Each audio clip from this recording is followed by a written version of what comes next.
Yeah, absolutely. WNST, Towson, Baltimore, and Baltimore Positive. We are positively into our anniversary week. You only turn 25 once around here. I got the silver coming in just to prove. We're going to be at Costas on Thursday, celebrating 25 years and giving away scratch-offs from the Maryland Lottery, as well as giving away a whole bunch of other crap that I have. I have Free the Bird shirts. I have old nasty newsletters. Luke, you remember the nasty van? We have all this stuff here. There's the show I did with Buddy Ryan and Lawrence Taylor. All of this fun stuff will be given away on Thursday, including copies of Purple Rain 1, Purple Rain 2, posters, CDs, hats, shirts, bumper stickers, just stuff. We're going to give it all away. Come down and get it. That's Thursday at Costas, Friday at Drug City. We're doing the show. It's all brought to you by our friends at Window Nation, 866-90 Nation. I'll have the fun floppy hat on. By the time we get there, the Orioles will have Verlander, Ohtani, and I don't know. They might even deal for B.J. Surhoff and bring him back. I don't know. Trading deadline is up. There's not a whole lot of oxygen for the football team, although I will say, now that I've been thrown out by Chad Steele, I don't really get to hear the screams of the fans and all this stuff. And God, the Ravens social media is so it's just all about waiting for fingertip catches or some kid to get pushed over and Odell Beckham to help him. But the viral videos and the screaming of the kids and the heat and Lamar, and OBJ. Luke, I don't know how you're doing this. I mean, the Orioles don't let me in, the Ravens don't let me in. They only let you in. You have to do double duty. You've had quite a week, right? I mean, between the baseball over the weekend and the Ravens have been mainly quiet. Let's keep it that way, for the most part. But the Ravens are still going on, and it's been very overshadowed by 9 innings every night. It has been, and I think that's okay, right? I mean, we and there's plenty of excitement for training camp. Let's be clear. I mean, go look. You just mentioned as much as a lot of the social media content is not catered toward you or to me, there is plenty of juice. And you just mentioned it. It was striking to me on the first day when they had their first full squad workout on Wednesday. So accustomed at this point to Lamar getting the rock star treatment from the kids in attendance and just the overall reaction. A pop, as they called in pro wrestling, right? Who gets the biggest pop? Odell Beckham, I'm not saying it's as big or bigger than the reaction that Lamar Jackson gets, but boy, it's close. And you really see the excitement. And I mean, this guy's a celebrity, not just a pro athlete. He's a celebrity. He has 17 million followers on Instagram, by the way. I mean, it just speaks to what kind of stature he has that goes beyond not having a great run the last few years as an NFL wide receiver. But there's just a lot of excitement on that front. You are right. It is being overshadowed right now by the Orioles, and that's okay. It's okay to have more excitement But about it's rare and unique. it is. I It mean, it's is, our but 25th anniversary here, dude. I can't begin to tell you how many August ones you've spent the last 15 or 16 of them here with me. How many August ones where the only thing that matters is OBJ, give me your yeah, autograph. yeah. Like that there is no there on a Tuesday night for a trading deadline and the Toronto Blue Jays and meaningful baseball games being played every single night where people are much more inclined to bitch about Brandon Hyde's bullpen selection or bitch about whatever cheapskate maneuver Angelos is going to pull this week or Elias deal he's going to pull off. We're all going to weep when we lose Jordan Westburg, whatever it's going to be, right? Like none of that had any oxygen at all, that it was all Houston's coming. Houston's coming. Houston, when's the game? When's the game? It's July and the game's not till September. But for you covering the Ravens, it's still serious business out there. For the 25,000 people that went down and sweat their nuts off at the stadium on Saturday out in the heat, it's still there. That heartbeat is still there. They can't win or lose until September 10th. And I guess from that perspective, this feels really different. I mean, it's different over at 105.7. It's different for reporters. It's different for everybody. It's different for where the fans' minds are, that they're going to play 35 baseball games, 40 baseball games between now and then, and all of them are going to hook the way the Yankees games did over the weekend, the way the Phillies games, and when they lose, it's going to hurt. All of that emotion gets tied up into that. There's not much you can go get an autograph, you can go yell, you can sweat, you're going to be out there doing all that. They're not going to do anything. And we used to just sort of make it up for 5 or 6 weeks. There would be news in regard to the Ravens. I mean, the Orioles are making real news between the lines every night. Yeah, no question about it. And I think here's the reality. And this was always true, but it's become even more apparent with the preseason games becoming what they've become, where you're not going to see many of the starters at all. Didn't see many of the starters at all last year. You get to a point where there's a novelty to it, right? And the same thing happens post draft. First OTA, it's really exciting. Hey, first time we've seen these guys on the field since January. And then you kind of settle in. Mandatory minicamp, exciting, but it's 3 days, right? So you see the whole team for 3 days, then they go away again. So there's always that excitement at the beginning of training camp. And look, we're not talking about fans going out there on a daily basis. That is a great experience.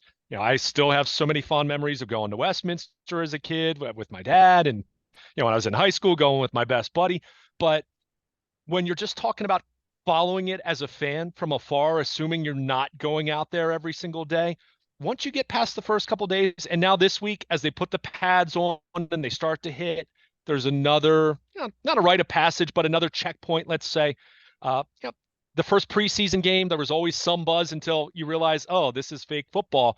Now I don't even know if there's as much buzz with that, because Lamar is not playing, the big stars aren't playing. It really comes down to this, Nestor. Once they settle into a routine, the only significant news, barring a signing, and they could still add an edge rusher. Justin Houston's still out there, although the sense I've gotten early in camp is there is nothing imminent on that front. That could change with one phone call, but who knows? They could still add a veteran corner. But let's face it, look around the NFL over the opening week of camp. What was the biggest news beyond some contracts here and there? It was Jalen Ramsey going down with a meniscus injury and probably going to be out for the season. Best case scenario is out until December. And Joe Burrow being carted off with what turned out to be a calf injury, which doesn't look catastrophic, but looks like it's going to keep him out for the preseason. So the point is, this time of year, the big news that grabs attention is typically bad news. So if you're the Baltimore Ravens and John Harbaugh, yeah, the J.K. Dobbins thing, we'll talk about that, and we'll continue to talk about that. But there's only so much to talk about. He's not practicing right now. It's a hold-in. It's no one says it publicly, but that's what it is.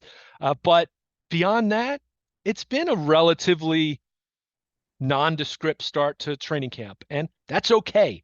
And it makes it even better when you're in a market like the Baltimore right now, where you have a baseball team that has the best record in the AL. That most of the discourse is on that. There's still Ravens topics to cover, and who's looking good, who's not. How's the Todd Monken's offense look so far, and all those different topics that you always cover this time of year. But at the same time, there's only so much happening in terms of headlines that are going to be grabbed. And again, this time of year, no news is good news, generally speaking. And at least for the first week, the Ravens got through training camp without any significant injuries, other than just talking about some of the guys coming back from some pre-existing stuff. He is Luke Jones. He will be out sweating this week, but not as much. Better humidity here this week as the Orioles go out on the road and have trading deadline, and they're coming back home this week. What are you looking for out there? And I guess the obvious would just be where Lamar is different. And that's really the touch point for this whole offense. And it is amazing to me how shat upon Greg Roman is. In everywhere I go where there is a football conversation, the prescription was not Greg Roman, that this is going to fix things by getting rid of him. And I think there were many guardrails put on the offense by Greg Roman based on what he felt Lamar could do, what he felt the players around Lamar could do, what he felt like their best chance of getting the next first down would be in many cases with Greg Roman. I don't know much about Todd Monken. I didn't watch the Georgia offense. I know he's been in the league. I know what his reputation is and that he can work with anybody and everybody and he's pliable and all that. But in his vision for what this can be and what it's going to be with this offensive line, not the one from 19 with Orlando Brown and a younger Ronnie Stanley and all that, not what this would look like with the crappy wide receivers and Willie Snead and the crackdown blocking that they wanted to do. And I don't even know what the J.K. Dobbins situation, if he's not going to be on the field for all of August, what Monken makes of him or thinks of him or garners from tape if he's not going to be out there playing to say, this is how we're going to utilize him. But to me, this is a Monken Lamar Jackson show, and to figure out what they're trying to do. Because apparently they wanted to blow up what they used to do, right? And it's going to be Lamar pass, Lamar pass. We're not going to put Lamar in harm's way. Lamar's not going to run as much. I want to see what that looks like. And I know we're not going to see it until September, but I'm thinking you're seeing it practiced out there, because what else would they be doing besides installing a brand new offense? Yeah, and that's what's so fascinating. And you mentioned Greg Roman at the top, and look, I think this is very common that when things go poorly, I think fans and media as well tend to look at the coaching. And look, coaching really matters. Let's be very clear about that. I'm not trying to discount the impact that an offensive coordinator and a coaching staff will make, or a defensive coordinator in turn. But when things are going poorly, it tends to be the coach's fault. When things go really well, like they did in 2019, for example, the players get the credit, and the coach might get credit at that point in time, but it can be very fleeting. So I find it interesting because I've even pondered this, and I've talked about this with some people out in Owings Mills, and just some other media and whatnot. But I wrote this from the moment that Greg Roman, they decided to part ways with him, that they could make a hire of a home run of a hire, whether it was Todd Monken or whoever they were ultimately going to hire as their offensive coordinator. And it could work out really well. And it could take Lamar Jackson and this offense to new heights. And say what you want about Greg Roman.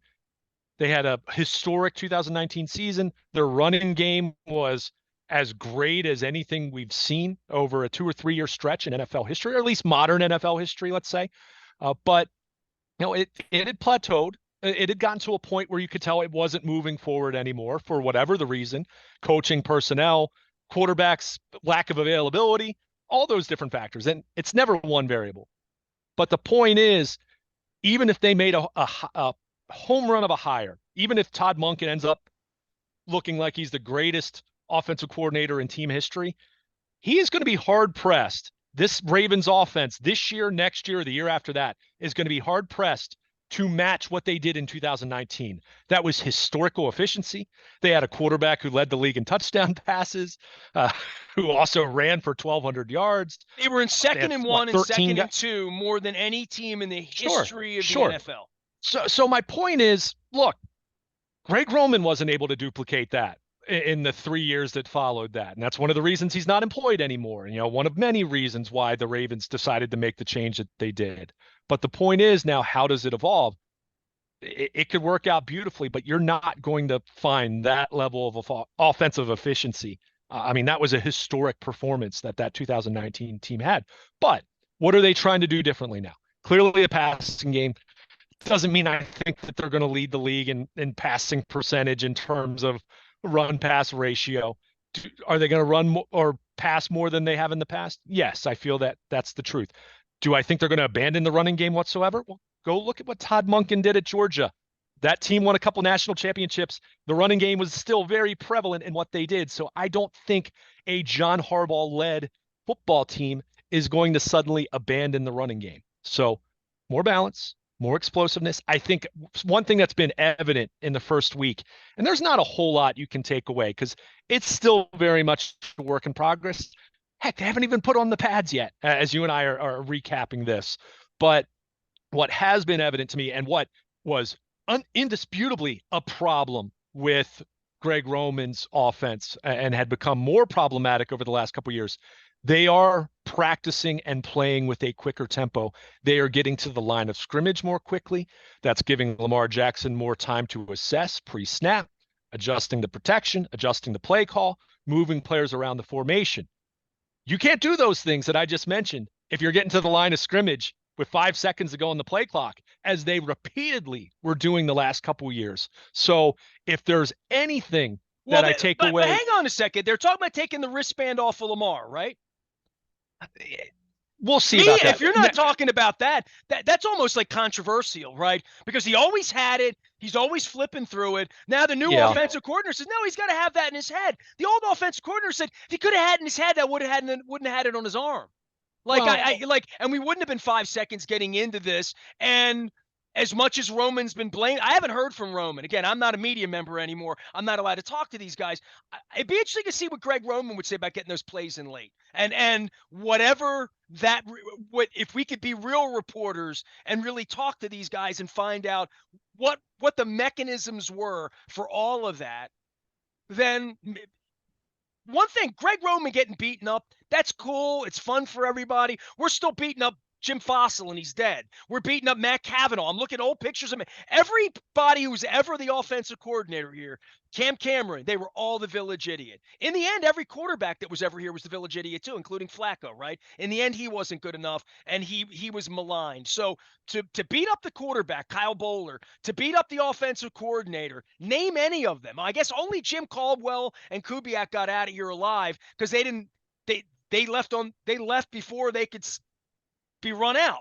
I mean, if Roman would have gotten a head coaching job in 20 or 21 during the plague, we wouldn't have been able to run him out, right? I find it fascinating that all of the angst about Roman, that we think that we fixed it. And God bless him if they have, but I still think there's a lot for Lamar to do here. And all eyes will be on Monken, but in the end, all eyes are going to be on Lamar on Sunday at 1 o'clock throughout September and October. They play a lot of 1 o'clock Sunday games. Yeah, as they should be when you're talking about someone who has accomplished what he's accomplished over the first 5 years of his career in the regular season. And, now the contract, there's no longer the business side that's being talked about. So that's absolutely true. So, but what you just laid out, I mean, that's how it works. And by the way, Jim Caldwell was much maligned in 2013 with the way their running game fell off a cliff and their offense was, they got rid of Anquan Bolden and suddenly Joe Flacco wasn't the Joe Flacco we saw the previous January. So you're absolutely right. And look, where does the truth fall? Was it all Greg Roman's fault or was it all everything else's fault? The truth is somewhere in between, right? I think you look at where their offense was. I think it just comes down to this, and it's very simplistic, and that's why you can't fire all the players. You weren't going to fire the entire coaching staff. But you do look at who's in charge of the offense. It was Greg Roman, and there had been some backsliding that had gone on over the last couple of years. It wasn't all his fault, but I think if you look at a pattern, whether we're talking about play clock issues, go back to Buffalo, go back to San Francisco, you can go find topics of conversation pertaining to that with a Greg Roman offense, a passing game that plateaued. Same thing happened in previous stops. So there's a pattern there. Doesn't mean it's all his fault. Greg Roman didn't pick the wide receivers, for example, that did or did not work out. So, but at the same time, go back and look at the tape. There were deep balls that Lamar Jackson missed last year. There were guys open that he missed. I mean, it's everything. So again, what are they trying to do now? Clearly, the passing game has more of a focus. There's been more of a focus on it in adding wide receivers.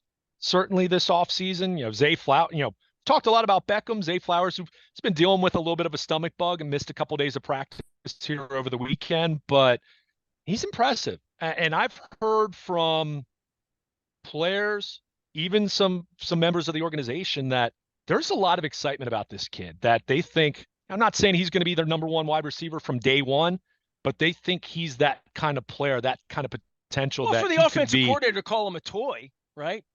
Yeah, exactly. I mean, he moves really well. He's not big, but he plays bigger than Hollywood Brown ever did.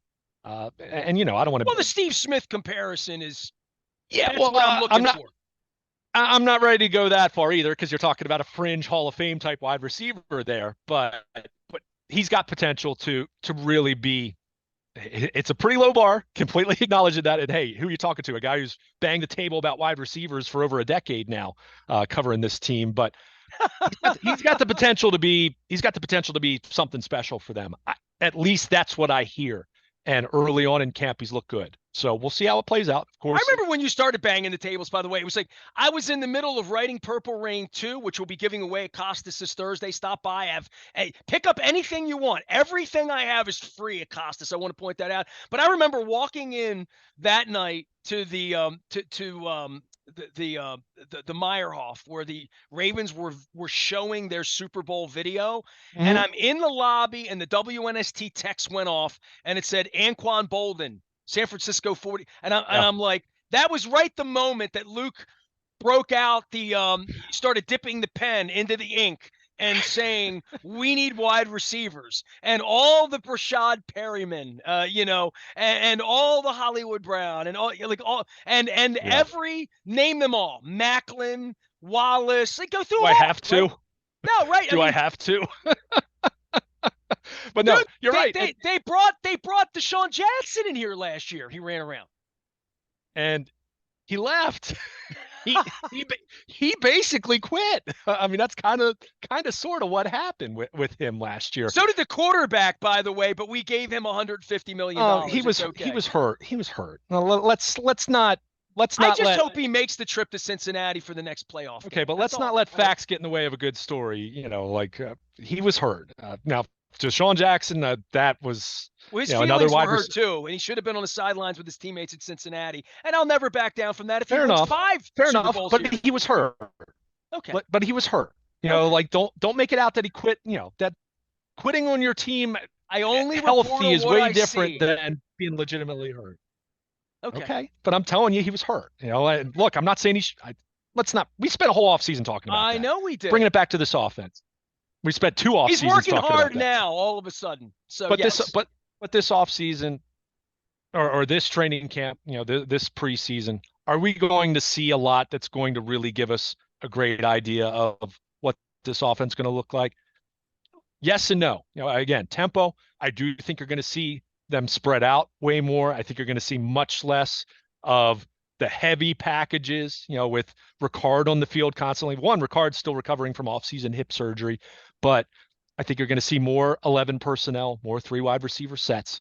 Doesn't mean that that's all they're going to do, but I think you'll see them spread out more. I think you'll see them run from those types of formations with a lighter box, a defense putting fewer defenders in the box because you spread them out and you can run the football that way. That's something that Sean McVay and the Rams did very successfully, when Todd Gurley was at his best, running from 11 personnel. So, so you're going to see different things like that. Certainly there's going to be so much attention on the passing game, but I'll say this much, what we've seen early on in camp, and mind you, as I mentioned, Zay Flowers has missed some practice time. Rashad Bateman's still on the PUP list. So the tight ends are still going to be very heavily involved. And it makes sense, right? I mean, we've said all along, talk all you want about Beckham. I just spent 2 minutes talking about Zay Flowers and the excitement with him. Rashad Bateman, if he comes back healthy. But Mark Andrews is still their number one receiver. He's other than Travis Kelce, he's for my money, he's as good as any tight end in football, as And he great as any punches tight end in less football, other teammates in than Kelce. practice than Travis Kelce does too. So yes. That's true. That's true. So We so haven't the had any point of is, that, by the way, right? I mean, the Browns had shut down their camp. I no, mean, like out in Owings Mills at this point, that's the kind of crap I don't want to see. The Browns running sprints because they fight too much. Stop. yeah, I mean, look, there's going to be some scuff. There are going to be some scuffles. You have some of that. There could be a couple guys that take a swing. Now, you don't want to see anyone break someone's jaw or swing in a helmet like Well, a that is a buffoon or anything like possibility when you that. take a swing, right? Yeah, yeah, sure. But at the same time, I'm also not going to make too much out of a camp fight. Tempers flare. The pads haven't come on yet. With the pads coming on this week, we'll see some pushing and shoving. We'll see some of that. But yeah, you want to avoid that. You want to avoid the catastrophic injuries. We haven't mentioned too much about J.K. Dobbins, but the Dobbins watch continues. He's out there, in terms of going out there to observe practice. He's in the building.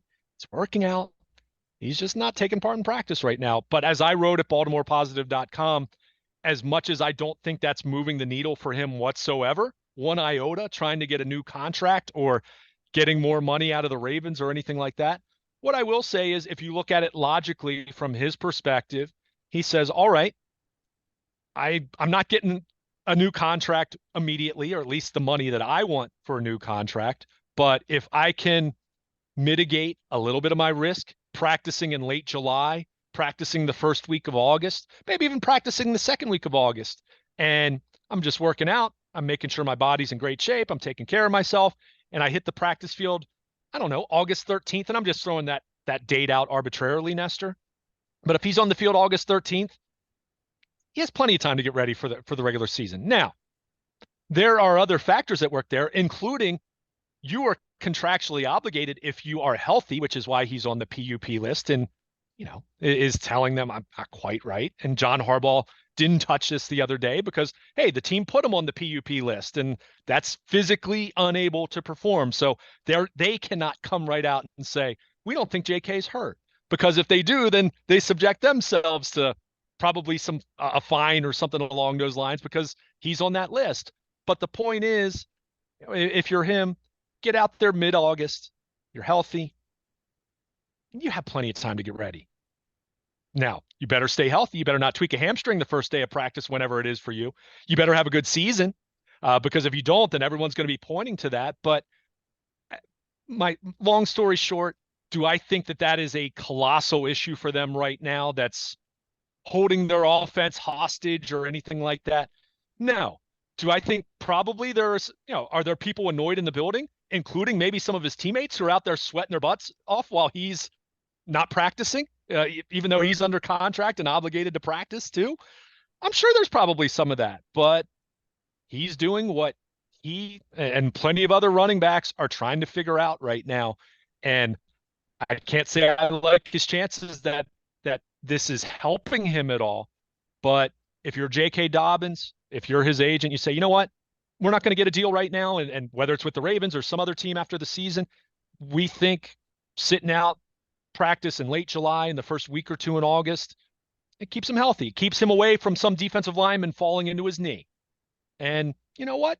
There's probably some merit to that. If we're being totally honest, and John Harbaugh would have a hissy fit hearing me say this right now, but if we're being totally honest, does training camp need to be as long as it is?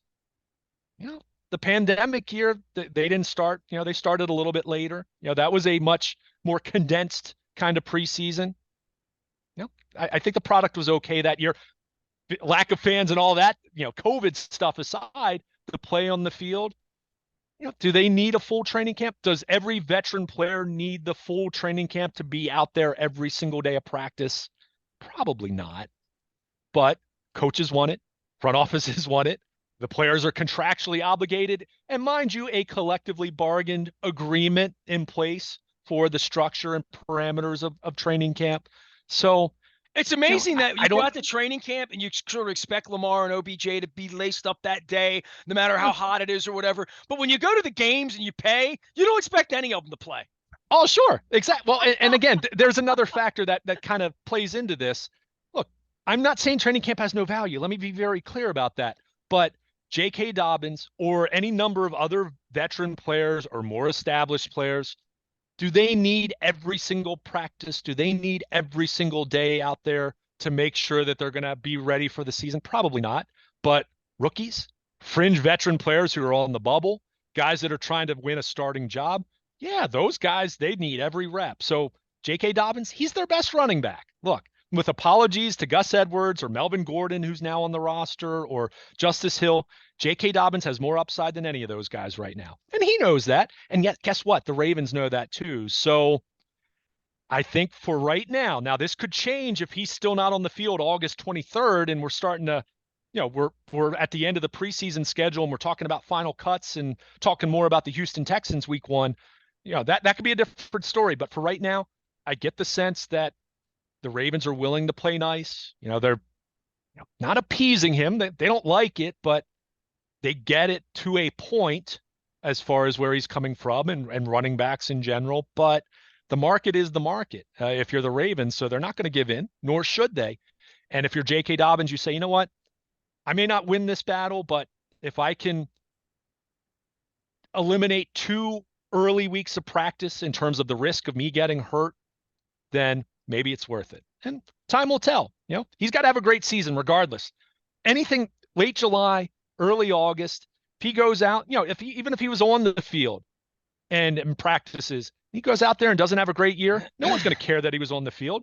On the flip side, if he doesn't show up on the practice field until August 15th, but he goes out and runs for 1,200 yards or 1,300 yards this year and, might be a Pro Bowl running back, who knows? No one will remember. If that happens, no one will remember nor care that he wasn't out there on August 1st. So the point is, yes, it's a talking point. Yes, it's a topic. Yes, it's news for the Ravens and what has been an otherwise quiet start to training camp. But do I think this is a major, colossal issue for them right now? I don't. But I'm making the assumption that we're going to see him in the next couple of weeks. That we're not going to be talking about this on August 31st, wondering like, when the heck is this guy going to practice? Because then that's when I question him and saying, man, what are you doing here? Is this really going to put you in position to have your best season if you're not on the field learning Todd Monken's offense in terms of muscle memory and getting into football shape? He's in the meetings and all that. So it's not as though he's not preparing, but we get to that point, then it's a different conversation. For right now, it's an issue, but I don't think it's this major issue that's hijacked the football team or anything like that. Luke Jones will be out in Owings Mills all week. The Orioles will be playing in Toronto and then back home again. Luke will be at the ballpark as well. We're going to be celebrating 25 years at WNST on Thursday. It is our 25th anniversary. We were born on August 3rd, 1998, although I did spend May and June and most of July building the place and getting the place in order, but it's been 25 years. I found all the old pictures, lots of old memories. We're giving it all away. Anything that I have that's not nailed down will be at Costas at 11 a.m. on Thursday. We'll be there 11 to 4. All are brought to you by our friends at the Maryland Lottery, having the Crab Cake Tour. We'll have some scratch-offs to give away. Our friends at Window Nation as well, 866-90Nation, putting it all together. The Crab Cake Tour is going to be moving to Drug City on Friday from 11 to 4. We're going to celebrate 25 years there. 2 days in Dundalk this week. Then next week, we get back out to Greenmount Station in the middle of the week up in Hampstead. Have some crab cakes up there with Chris. Talk about their sports book and their relationship with Bet Parks as well. And later in the month at Pappas in Glen Burnie, as well as some other dates. And Fadley's, we're going to be there. But this week, Costas Thursday, 11 to 4. Drug City, 11 to 4 on Friday. Lots and lots of stuff to give away. And we appreciate all the nice words and pictures and memories. People have sent me pictures of seat cushions that I didn't know still existed, pictures of old shirts that I forgot we made. All the backs were different on the Get Nasty shirts. So some of them were sort of Preakness backs or road trip backs. So anybody that's got cool stuff, please take an image. Please send it my way. Nasty at WNST.net. And of course, you can reach Luke at WNST.net as well as on social media. I am Nestor. We are WNST, AM 1570, Towson, Baltimore. And if you hear some old school voices around here this week, we're just celebrating 25 years because we made it. And they said we couldn't. We're BaltimorePositive.com. Stay with us.